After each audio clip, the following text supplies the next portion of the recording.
Hi, welcome to Changemakers, a smarter school podcast exploring how to live a successful and happy life.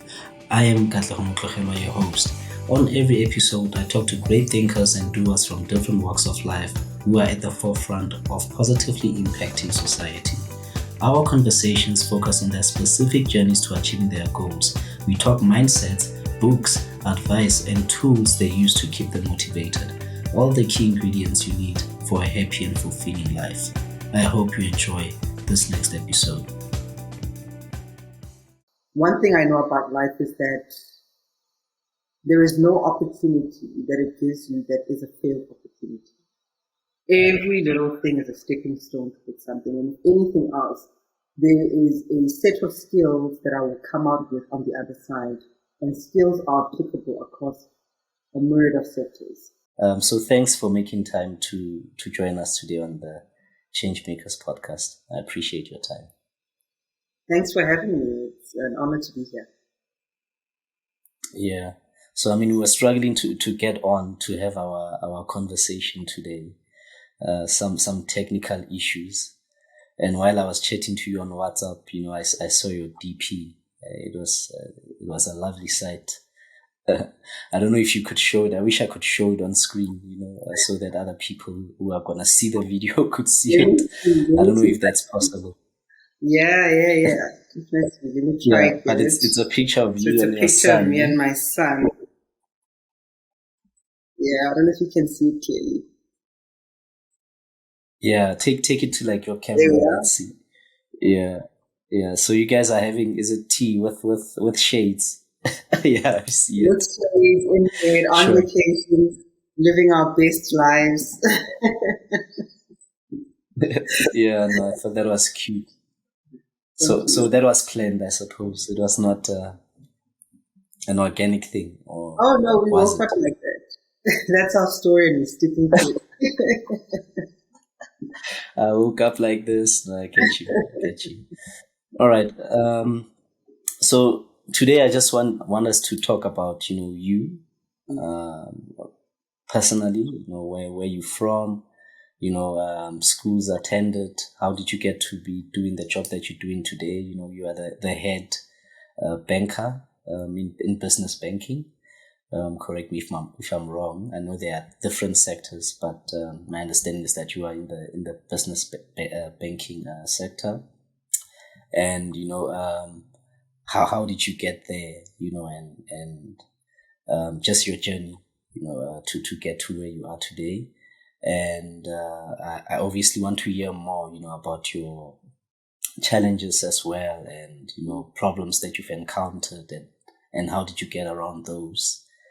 And just your life with, I think, the backdrop, talking about the picture, your life as well as a black woman, progressing in this corporate space and being a black woman, a mother and a wife. How are you sort of managing all of those aspects in your life?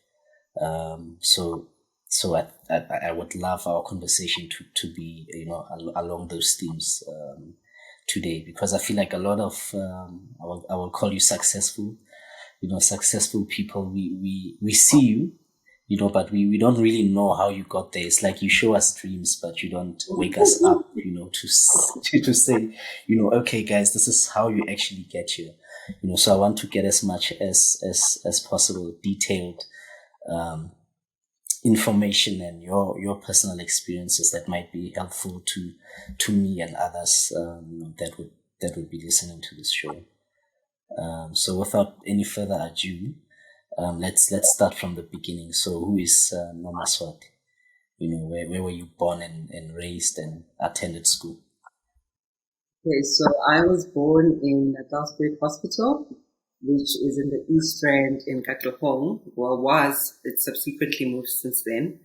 I attended my primary schooling firstly at Ekakas Primary School, which is in Spruitview.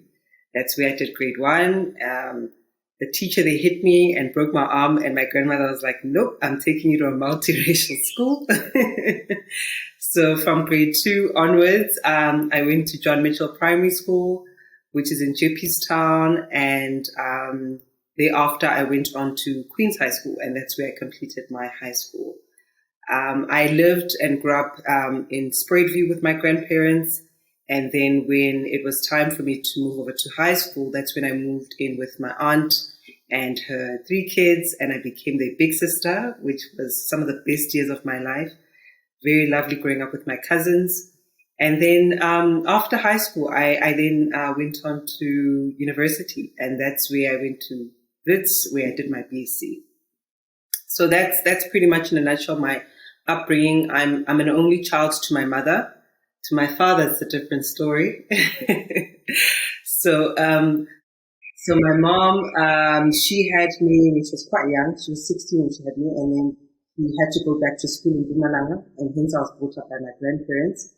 So all the while I was here completing my primary school, I was living with my grandparents.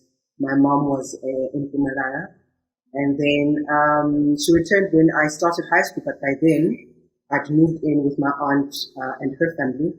And as mentioned, that's when I was at Queen's and completed my high school life. And much as I am an only child to my mom, I never really felt like an only child because I've always been surrounded by cousins. So it's always been a full house. And I think that was quite lovely for me. I'm the second eldest of the cousins, and then all the others are much younger.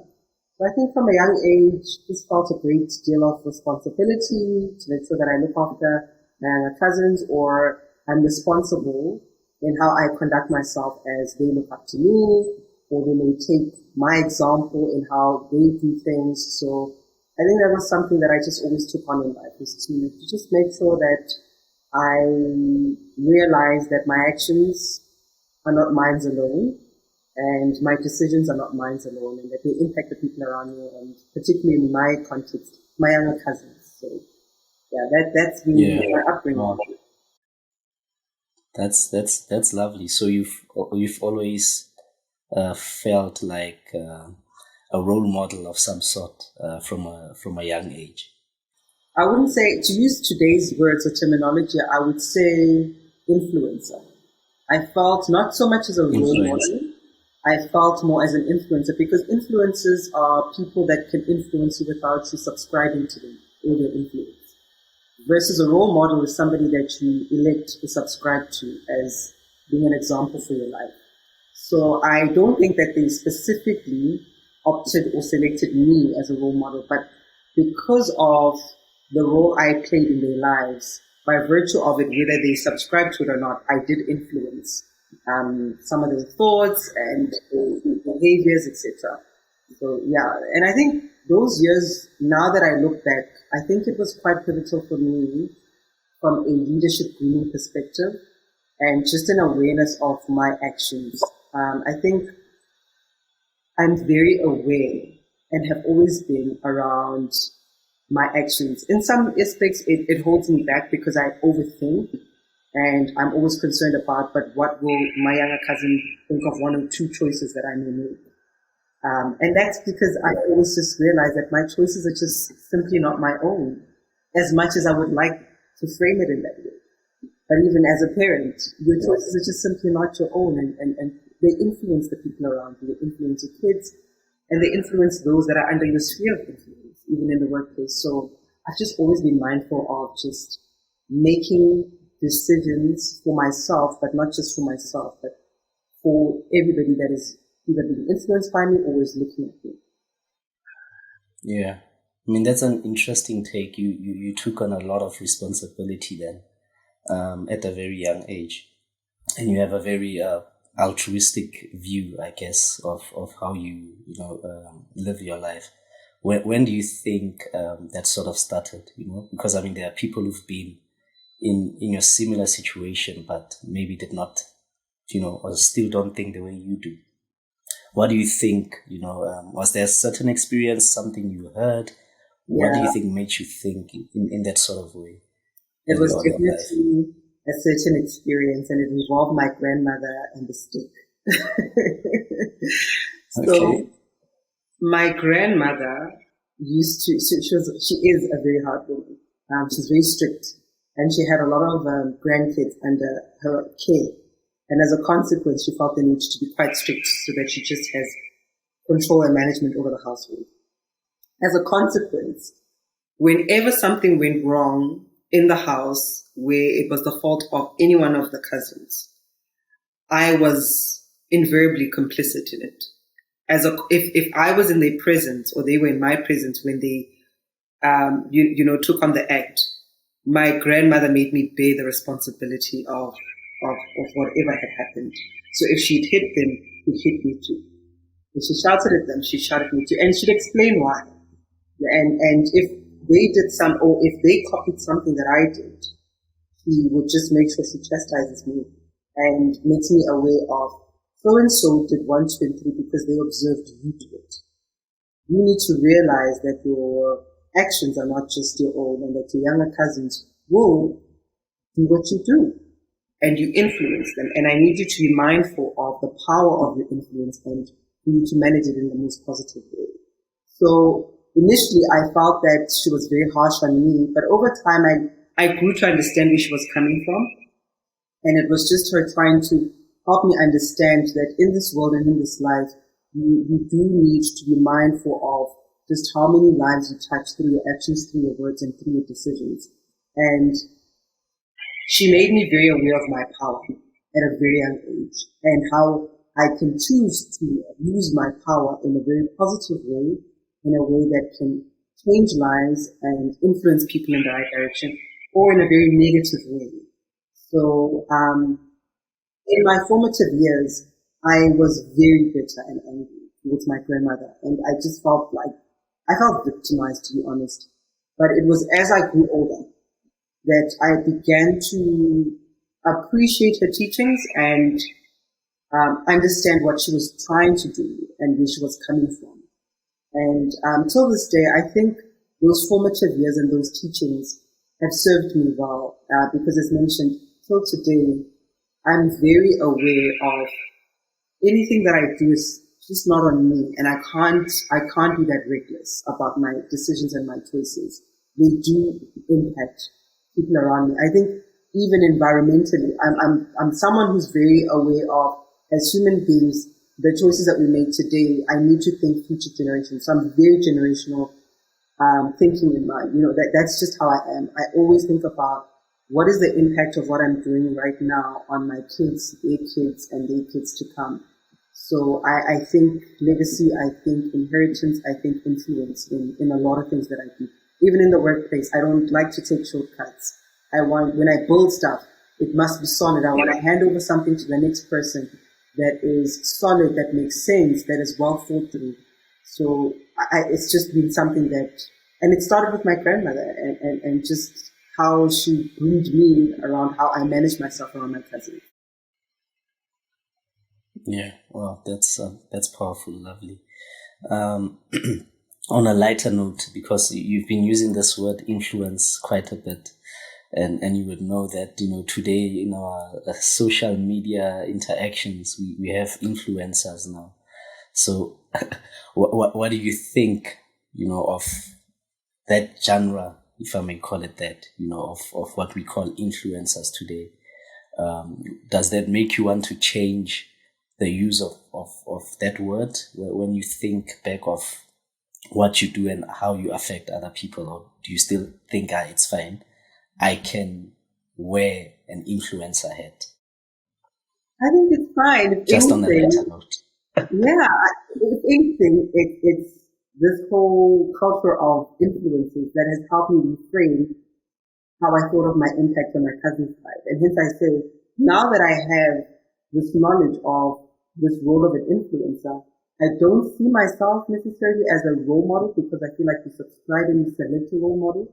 And I may be to one or two people, But for the most part, I now reframe myself and go, but hold on.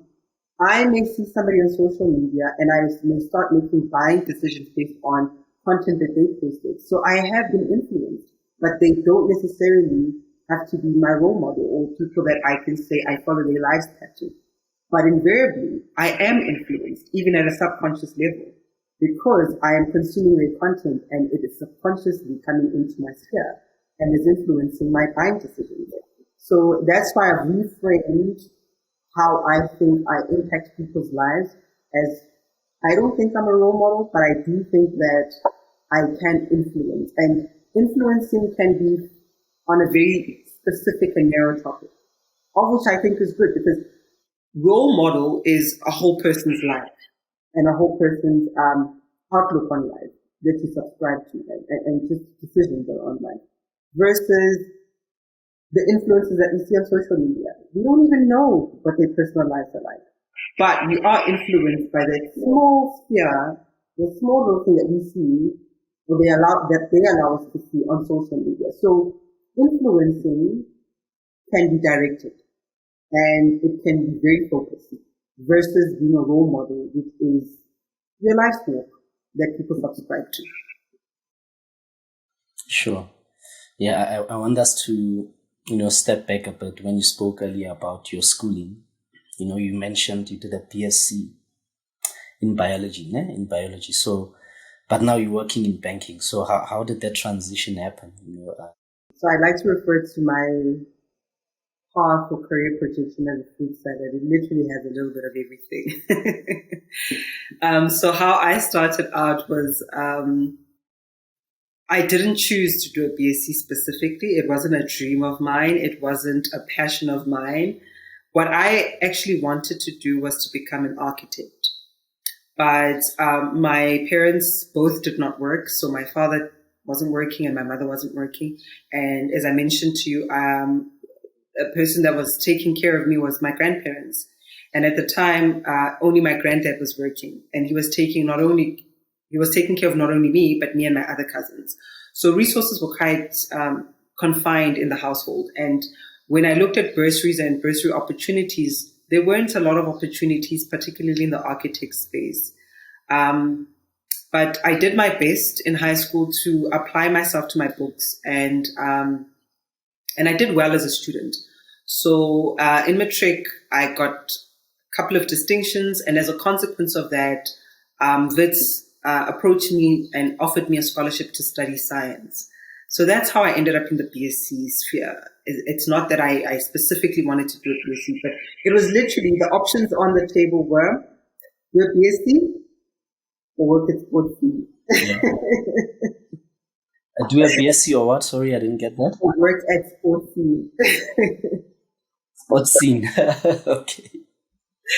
So yeah. I mean, those are the options. And as mentioned, the thing that I did want to study, which is the architecture, I was battling to secure funding for, because there weren't a lot of bursaries available for architecture that I could find, So I just went on with this BSc thing. I thought about it, and I thought, you know what?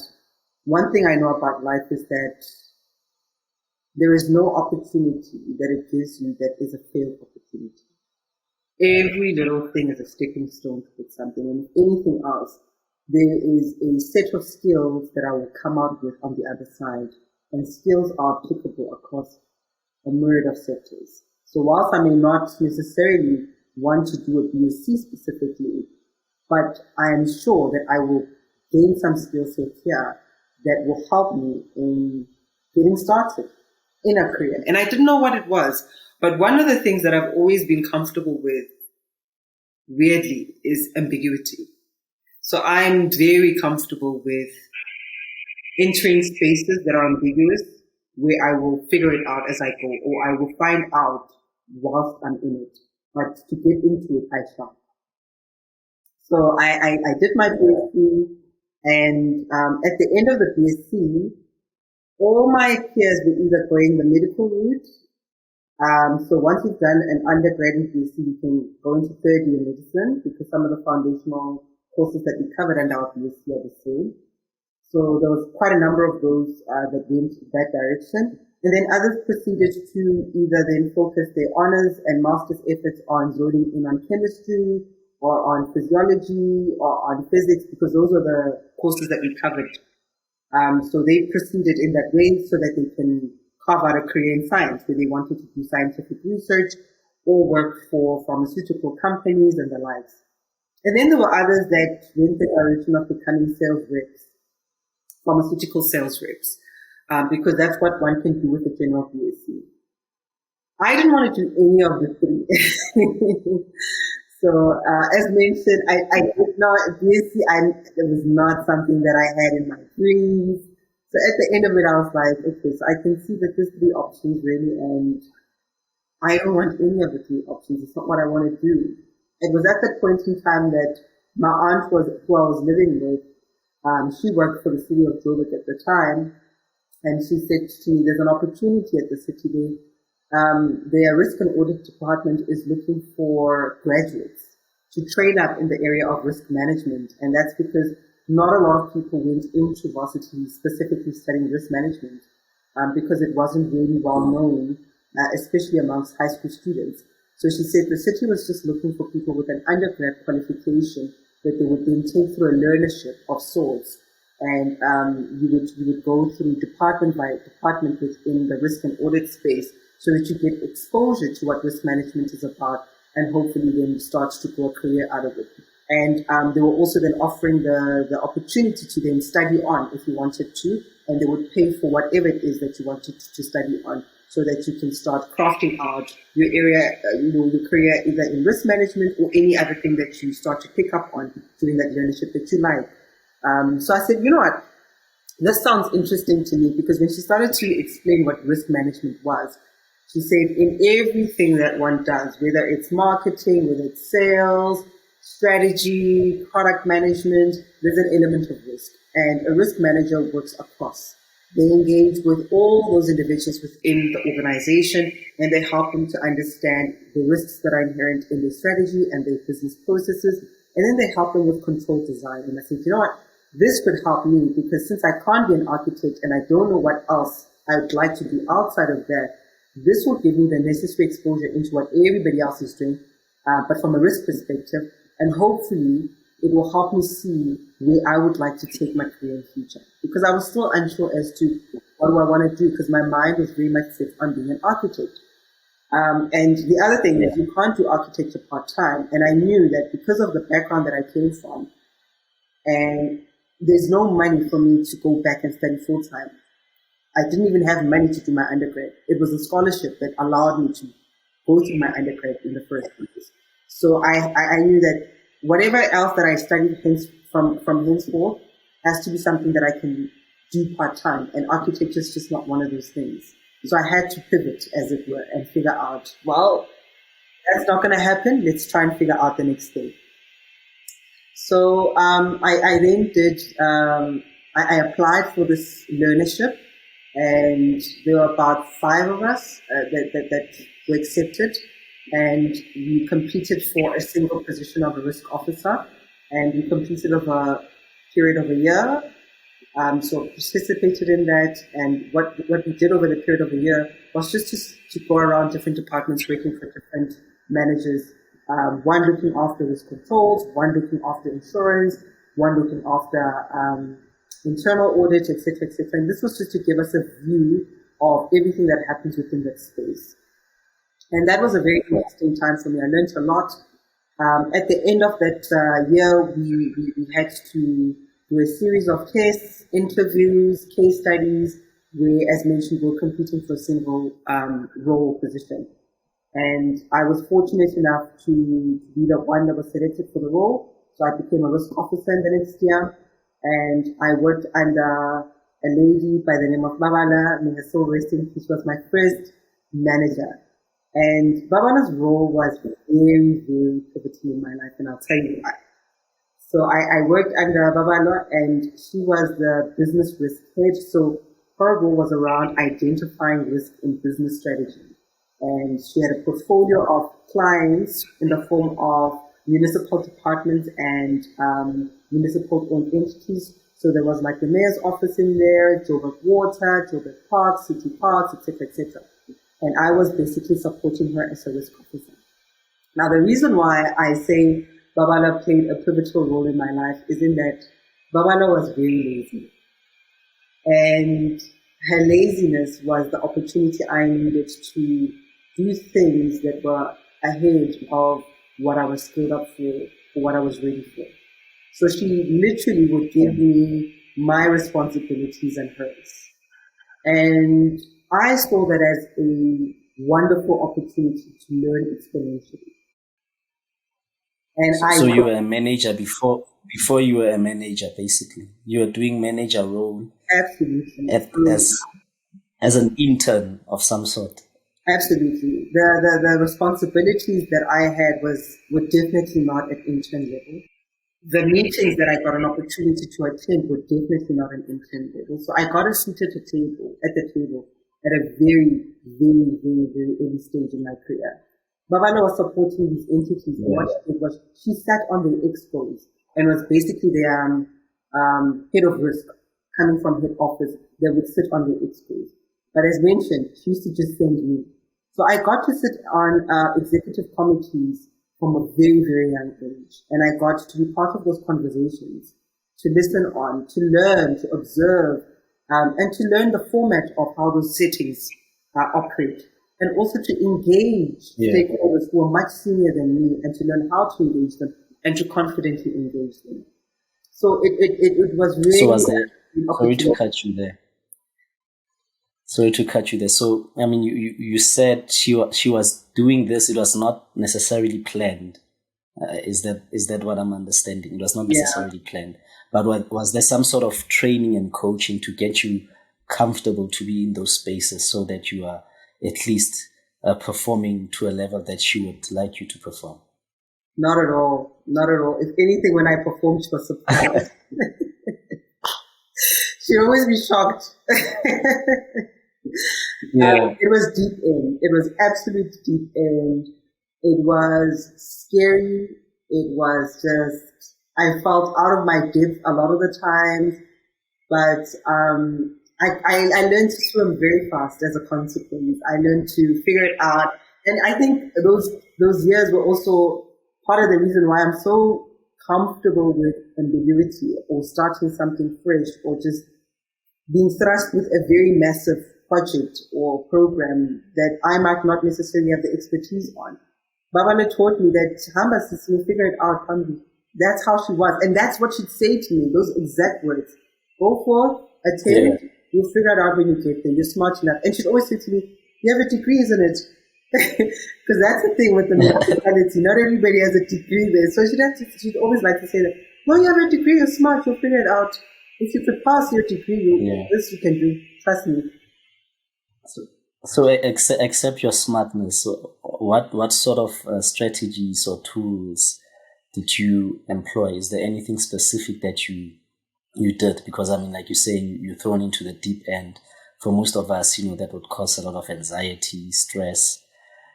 How did you cope with that much responsibility? How did you get out of your zone of fearing or failing? To do what was expected of you. How did you do it? Was there anything specific? Yeah, no, I definitely had to employ a couple of strategies. Otherwise, I would not have made it. The first one was listening and note taking. So I would listen on a lot, especially initially. I was not quick to contribute initially, and that's because I was observing and I was listening. And I learned a great deal in doing so. And every time I take notes, when I get back to the office or in the evening, I would read up, I would study, I would research, and I would just immerse myself in the subject matter so that I can learn on my own accord as much as I possibly can outside of the meeting setup, so that next time I'm able to recalibrate what I've just read about, but also see if I'm able to contribute and share my thoughts on what I've just learned and read about. So that was the first thing, was to say that learning happens beyond the office environment, and especially when you start a project, when you start a program, or in the onset of your career, you're going to have to learn outside of work, and you must be prepared to do so. The job does not even try for you if you are on a learning path. The learning actually happens a lot more in the evenings, the late nights. You put in the late nights as you were putting them in varsity. You still read up, you still learn, and you still apply yourself, you still research so that you can find out as much as you possibly can about the topic. So that was the first aspect. The other aspect was I started to identify around the room what I call knowledge bearers. In any setup, there are people that know a little bit more about the subject matter, whether it is the project manager, whether it is the PA, whether it is, the business owner or anyone around the room, start to identify knowledge bearers and start to build stakeholder matrices for yourself.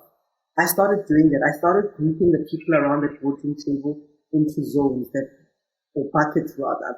That these are my knowledge bearers. These are the people that influence decision making, and therefore, if I ever need to bring a topic that needs approval, these are the people to lobby with, because I can see that their voices are loudest around the room and are the most listened to, whether they are right or wrong, but they are the ones that influence the course of decision making around this room. And then to identify people that can help you. So who's supportive? Who can I lean on? Who can I go to? Whether it's for the subject matter itself or my insecurities, and say, can you help me with 1, 2, and 3? I'm scared, I'm doing it. So find those people that have a nurturing hand around the room and say, I can trust that person with my insecurities and my questions that may seem too dumb to ask around the room. So that's the person that I will go to. And then see people that may not fall into those 3 buckets, but are important from a networking perspective. For some or other reason, just identify what you can get out of the stakeholders. So that was one of the things that I did then, and I still do till this day, is when I enter or am part of steer calls, programs, whatever the case may be, I have a stakeholder matrix and I bucket each and every single one of the stakeholders according to a specific grouping around what they influence around the table, or what I can get out of them and what I can contribute to them. So that was the second aspect. It's one thing to get stuff out of people, but relationships need to be mutually beneficial. And that's when they thrive. You have to find out what you can give. And what I started to do is I started to assist certain people with just note taking and sharing some of my notes. I started to assist the PA where if I could see she was flustered with my note taking, I would contribute to her. And in so doing, I was able then to solicit information out of her. But you need to find out what you can contribute to relationships. You have to bring something to the table. You can't just look to get, or to be the one that extracts value out of situations. Situations need to be mutually beneficial. So those were the 3 things that really put me in good state. It was the researching after hours. It was making sure that I understand the stakeholders around the room and the role that they play in influencing the topic. And 3, understanding what I get out of each and every one of them and what I give to them, and then just actualizing all those components. And that's how I started to gain confidence. That's powerful. So I mean, it sounds like it's coming out of an MBA program, or some book from a business school. So how did you do it? I mean, how did you form those 3 things? Was did you have any mentor of some sort? I know that your manager was not helpful, except actually believing in you and pushing you, to say that you can achieve this, you can do this. Was there any other person or support that you received from internally or outside, to help you shape that sort of thinking that you had? Or was this just purely a solo based on your evening reading and, coming up with that sort of, what can I call it? Yeah, strategies. Yeah, I did have somebody that I used to admire and still do quite a bit. And they were my mentor without knowing that they are. In that jump. So there's a gentleman that I used to work with in church, and he was the head of our youth program. And I was operating and working in youth, and I was looking after one of the subsets of youth ministry. So he was the head of youth ministry. So he was also a partner at Deloitte, and he was very, very smart and knowledgeable. And he was an MBA himself. So when he spoke to us and how he had us manage our sub-committees and sub-programs that we ran in the youth space, these are the types of things that he used to teach us. These are the types of things that he used to instill in us. And I would then take those learnings and apply them to every area of my life, whether personal, whether faith, my friendships, my relationship, all the way to my work life and my career. Aside from him, I didn't have a lot of mentors. My cousins and I are some of the people that have broken a lot of ceilings career-wise in our families. So there weren't a lot of people that had reached the levels that we had. So I've got an uncle, I've got an aunt that have done really, really well. So they too helped to play a pivotal role in my life in terms of me just watching their career progression, engaging them around questions that I had when it came to topics of the workplace. But the real influencing person for me was Bob. And that's because I could ask him anything. And I would link it also to my faith and the stuff that I was reading with regards to my faith, you know? And this is your youth leader, huh? Pardon? Mitubut Bonga is your youth leader. Very, from very, church. very. He was, and he was always readily sharing wisdom and just wisdom nuggets, you know? He was that sort of person when we're done with our plans and for the different programs that we wanted to run, you could just sit with him. It was almost like you could just sit at his feet and just listen and just garner so much information and knowledge that would just spew out of his mouth, and ask him any question that you wanted to, and he would just be so willing to share. And as mentioned, I learned a lot from him, and I would use a lot of the stuff that he would guide me on around the education aspect that I was looking after in the youth ministry, and I would apply those exact same teachings to what I did in my workplace. So he was definitely a mentor to me, and a person that influenced a lot of the strategies that I ended up employing in my workplace. Yes, yeah. I mean, I think I like that because you mentioned being part of, you know, the youth group and, you know, certain subcommittees and applying, you know, those sort of strategies to the stuff that you were doing outside work. But it was also very applicable to, you know, to life in general. And I think that's important to note, you know, for all of us that, you know, as human beings, we are very dynamic, and some things might not seem like they're related, but, you know, there's a lot of knowledge that we can actually apply from other different spheres of our lives in work as well as family and otherwise. This has been a Smarty School production. Catch you on the next episode. Stay smart and keep well.